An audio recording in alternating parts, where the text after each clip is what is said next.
Welcome to today's video where we're going to tackle a common problem that users might encounter. This problem involves an issue with an OS volume showing as type FFFFFFFFFF. So, how can we solve this problem and get your system back on track? Let's dive into the solution. The solution to this problem involves a series of commands that will help you resolve the issue with the OS volume type. First, we start by using the command fdisk-d-dev-disk0 to redirect the output to a file called mbr.txt. Next, we proceed to run fdisk-fdev0-edev-disk0, followed by setpid2 0 quit and yes. After unmounting the disk with diskutil unmount disk-disk0, we add a new partition using gpt-add with specific parameters.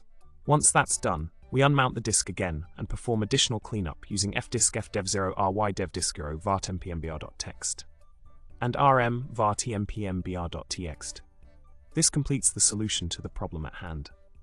In summary, we've covered a detailed solution to address the OS volume type issue with a specific set of commands.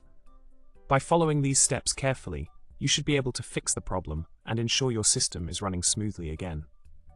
If you found this video helpful, don't forget to subscribe, like, and leave a comment below. And remember, a little tech trouble can't keep us down for long.